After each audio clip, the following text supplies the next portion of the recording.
ঢাকার যানজট কমাতে স্বস্তি এনে দিয়েছে মেট্রো রেল, কিন্তু এর আড়ালে কি তৈরি হচ্ছে নতুন এক বিপদ? রাজধানীবাসীর জন্য এমনই অশনি সংকেত প্রকাশ পেয়েছে সাম্প্রতিক এক গবেষণায়।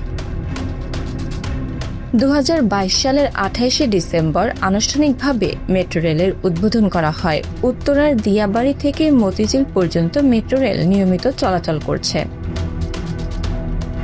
রাজধানীর উত্তরা থেকে মতিঝিল প্রায় 20 কিলোমিটার মেট্রো রেল করিডোর এখন একটি তাপ করিডোর হিসেবে চিহ্নিত।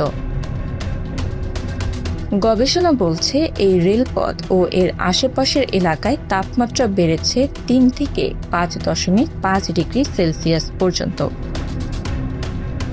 2015 সালে যেখানে গড় তাপমাত্রা ছিল 27.8 ডিগ্রি সেলসিয়াস, 2023 সালে তা বেড়ে দাঁড়িয়েছে 33.3 ডিগ্রিতে। সবচেয়ে বেশি তাপমাত্রা বৃদ্ধি দেখা গেছে উত্তরা, মিরপুর, ফার্মগেট ও মতিঝিল এলাকায়। কিন্তু কেন বাড়ছে এই তাপমাত্রা? গবেষণা বলছে, মেট্রো রেল নির্মাণ করতে গিয়ে দিয়াবাড়ি থেকে মতিঝিল পর্যন্ত গাছপালা অপসারণ, কংক্রিট স্থাপনার তাপ শোষণ ক্ষমতা এবং উড়ালপথ ও মেট্রো স্টেশন স্থাপনার কারণে বায়ু চলাচলে বাধা তৈরি হওয়ার কারণে তাপমাত্রা বৃদ্ধি পেয়েছে। গবেষণায় বলা হয়েছে, মেট্রো রেলের কারণে গাছ কাটা পড়ায় সূর্যের আলো সরাসরি সড়কে পড়ছে। গাছ ছায়া দিয়ে মাটিকে সূর্যের আলো থেকে রক্ষা করে।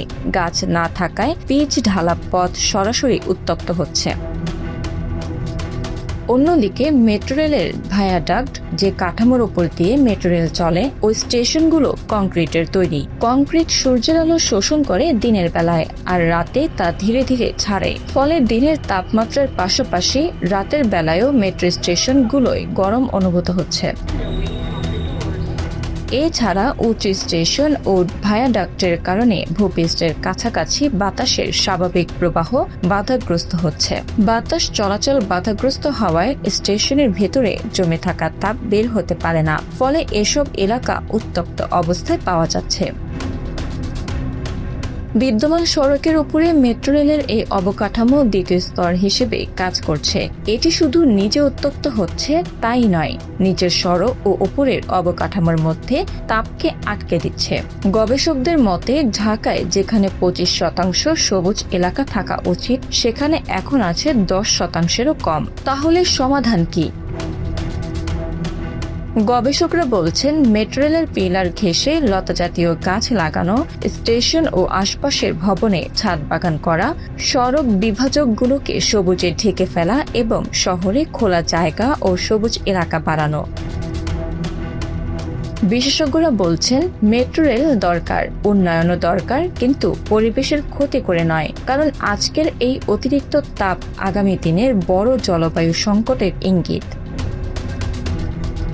গবেষণাটি যৌথভাবে করেছে ঢাকা বিশ্ববিদ্যালয়ের ভূতত্ত্ব বিভাগ, disaster science and climate resilience বিভাগ এবং শাহজালাল বিজ্ঞান ও প্রযুক্তি বিশ্ববিদ্যালয়ের ভূগোল ও পরিবেশ বিভাগ। বিজ্ঞান ও প্রযুক্তি মন্ত্রণালয়ের বিশেষ গবেষণা অনুদানে এটি পরিচালিত হয়েছে। 2025 সালের 26শে ডিসেম্বর পরিবেশ বিষয়ক আন্তর্জাতিক সাময়িকী এনভায়রনমেন্টাল চ্যালেঞ্জেসে গবেষণাটি প্রকাশিত হয়েছে। এর শিরোনাম, impact of elevated transportation infrastructure on urban thermal environment in Dhaka megacity, Bangladesh.